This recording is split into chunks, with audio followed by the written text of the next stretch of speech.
Hey friends, Jason here at 80s Love. Thanks for tuning in, and as promised today we're going to go through both Brigade Series 14. We're going to start with the Hawk because I'm going to get it up on the wall here. It's such a fire deck. I'm definitely keeping this one. I don't know about the other ones. I mean, this whole series would look sick, but this room really isn't set up for like a blacklight look anyways, and so I don't feel like I have to keep them. As I mentioned before, I wanted to get them so I could specifically go through and kind of go through the stats and everything on each and every one of them.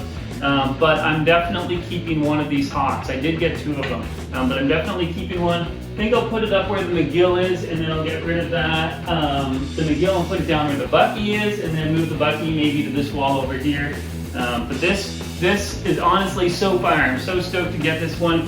Now when I opened it up, I was very careful because it smelled still like fresh paint. I haven't touched these boards since I've got them, since I did the unboxing video. I haven't pulled them out of the sleeve yet at all. This was my first time pulling it out, and I could smell the paint.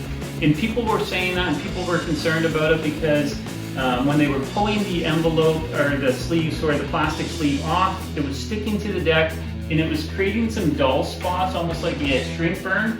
And you can see on the nose up here, I don't know if I pivot that, but there's kind of a dull spot right here. This is a pretty high gloss, but I do have a little bit of a dull spot there, and then I've got a little white mark on the pink ripper right there. Outside of that, the rest of it is pretty clean. I'm pretty happy with it, but I know lots of guys. I actually even have a buddy that has a Hawk. When he was pulling it out of the sleeve, the plastic sleeve, when you're opening it up, there's a kind of a sticky seal there. And so he opened it up, and as he was sliding it out, the sticky seal kind of came back and caught the Hawk, and it pulled a little bit of the heat transfer off actually. So if you are opening it, little hint, let me just grab it here so you guys can see what I'm talking about. But when you're opening the envelope, there's kind of just like a little sticky seal here. When you fold it down, kind of fold it down and back, so you don't have it hit. And so this is what it came in. You guys have seen that if you go back. If you haven't, go back and watch my unboxing video. You'll see that it came in the plastic. The rider card came in this little sleeve here, and then you get the warranty here. Up here it's really just saying that they've moved the manufacturing from America into Mexico now, and even just holding the deck, I think it's probably mental, but it feels different to me. It could just be the high gloss paint that's on it, but it feels different than the other decks to me, the other Bones Brigade series. But again, it could just be the deck, it could just be mental, me thinking that there has to be some sort of change going from the American plant into the Mexico plant. Obviously they're putting them there because it doesn't cost as much to manufacture them there. And so if it's going to cost less, you just assume that it's a cheaper quality product, and that's not necessarily the case, but again, it just could be my brain thinking that. So the other sticker then is just saying that it is still 7-ply hard rock maple out of North America, or out of America it says. So 7-ply, it's of 100% American hard rock maple skate one core. And so that's the sleeve that it came in. With it you get, the only thing that we actually got with them this time was the rider card. So I'll pull up a little picture here as well so you can see that. I love the rider cards. Gives you a lot of good information on the back. I'm not going to read through that. If you guys want, you can pause it and read through. And I'll put this picture at the end as well so you can see it'll take up the whole screen. You can read through that.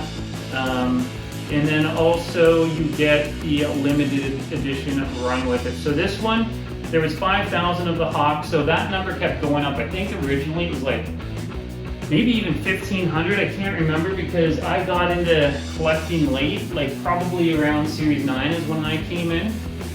And so I think at that time there was 2,500 of them, maybe 2,000. Then it went up to 2,500, and now they're at 5,000 of the Hawks. They tend to go the most, right? And so this number is 4,770 of 5,000, so a pretty high number. And actually the other one that I got is 4,900 and something, so right close to the end. But this is a good read. Gives you some good information on Tony Hawk. If you don't know who he is, then you probably just, I don't know why you're on this channel if you have no clue who Tony Hawk is, to be honest. Do some research, you can Google him. He's a pretty popular guy. That's all we got. Now, because I purchased through Vickers and Hamilton, they also gave me this, which is really cool. It did not come with the deck. Not everybody got these things, but Vickers and Hamilton gave me this, and it's an air freshener. I'll put up a picture here as well. And so it's pretty rad. I think these things were about 10 to 15 bucks, so really cool that Vickers did that. They also sent some grip as well. So yeah, really nice score, and some stickers, which I'm gonna try to break it out a little bit over the different decks that I have. Some of the stickers match the decks, and so I'll try to break those out. But I wanted to show you the air freshener here. I think I just got 3 decks from Vickers, so I have 3 air fresheners from the boards that I got from them. It was the Mullen, the Cab, and one Hog. So that was really rad that they did that. All right, let's pull up the deck again here. So you guys have seen these decks a million times. You can go back and watch all my other videos on all the Hawks. I even have an OG versus the reissue, so go back and check that out if you haven't yet. Such an iconic shape. This colorway, the graphic, everything to me just screams 80s. So this is not original colorway, but I love this colorway, and I mentioned it before, but I feel like I'm just walking into an arcade. And as a kid, walking into the arcades in the 80s was the bomb. That's where you wanted to be, right? Like, that was super rad to walk into the arcade and just drop quarters. I was a pole position guy. I don't know what your go-to was. Pole position and Kung Fu. Those were the 2 games that I loved at the arcade. But this, to me, feels like I just walked into an arcade. So I absolutely love that about this. The pink just pops like crazy. The green, the fact that it's blacklight is so killer. So I'm good with this not being an original colorway, because I feel like it just captures the essence of the 80s anyways. And so yeah, so we've seen this deck, the shape. So the original shape for Hawk was a pig shape, and he had the soaring eagle, so that was 82. And then in 83, he came out, Vernon Courtlandt Johnson did this graphic, and so it was just this center graphic on a pig shape from 83, 84, 85, and then in 86, we get the bottlenose, and we get the additional graphics up here. And so I went back and looked, and I wasn't 100% sure if it was 86 or 87, but there's lots of pictures in 86 of Hawk skating, the bottlenose shape with the full graphic. Yeah. So it's an 86 that we got this.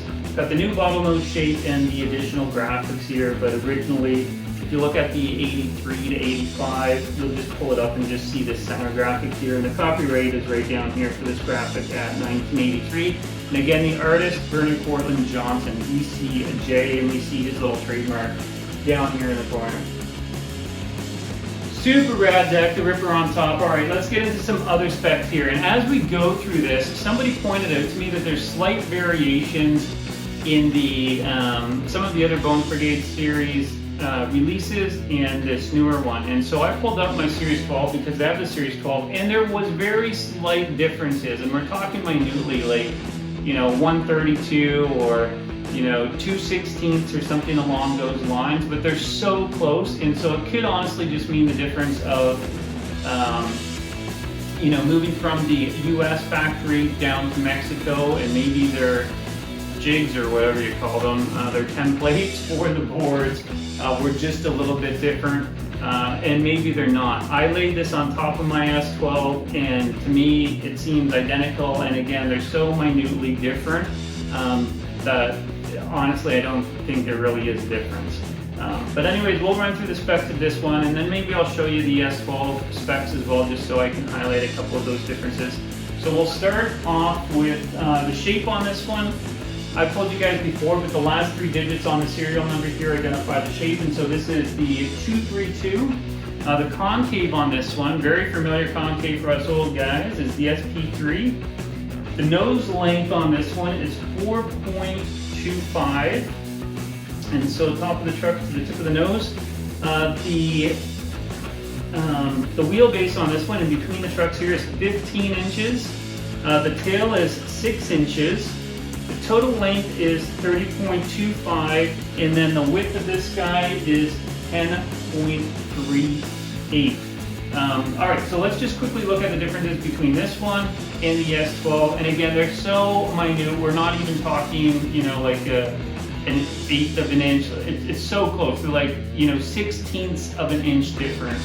But let's just pull up a couple of the differences here. So looking at the S12, obviously shape and concave are the exact same. Right off the bat, we see with the width there, 10.41 on the S12, and on this one, we're looking at the width at 10.38. Two daisies.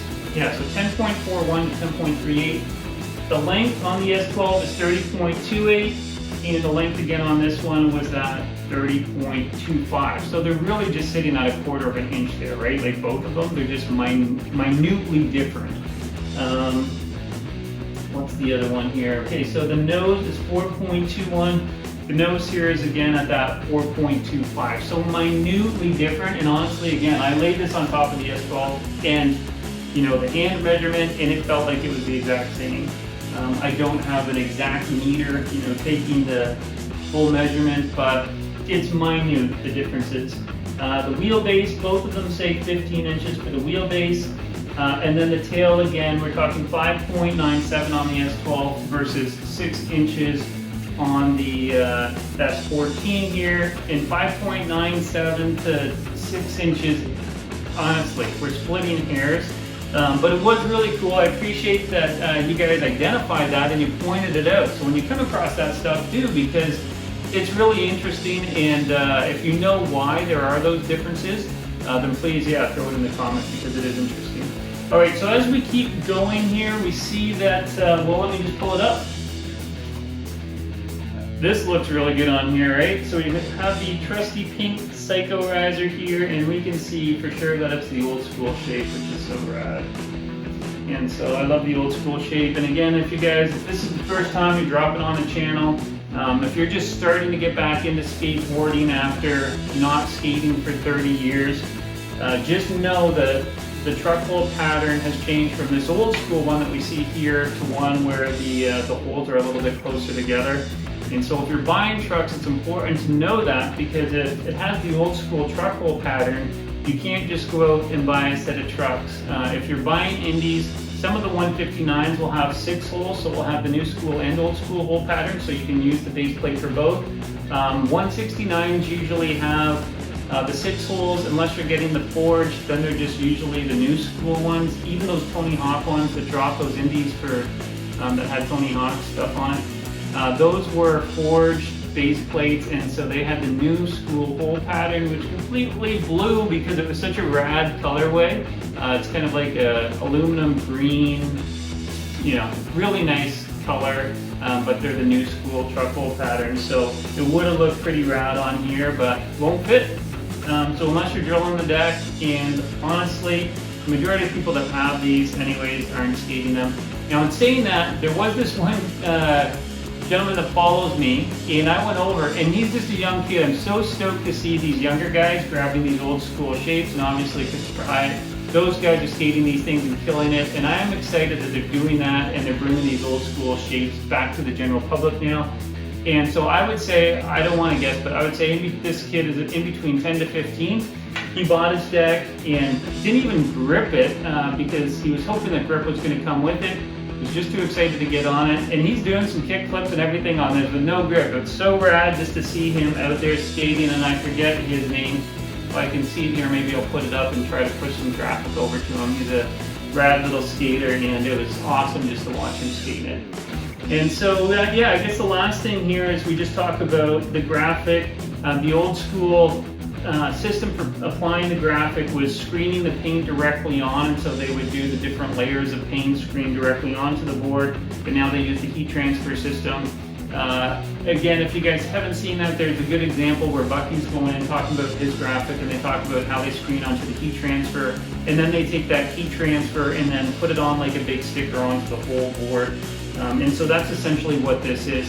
It's been screened onto a heat transfer, then they take that heat transfer and, you know, essentially stick it, heat it onto the whole board to cover for both the top and the bottom graphic.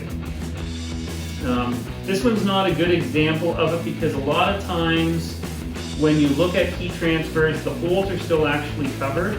It's really easy to blow it. It's just a little, like a little piece of confetti in there, but this one, all of the holes are showing. But yeah, that is the application. Okay guys, that's it. I'm gonna bounce. Thank you so much for yeah, all the comments, the likes, the subs. definitely come back as I work through the rest of these Bones Brigade Series 14 decks, and at some point maybe I'll put a blacklight on this thing and put up some pics in a short or something like that to show you guys. Anyways, have a fabulous weekend. Cheers.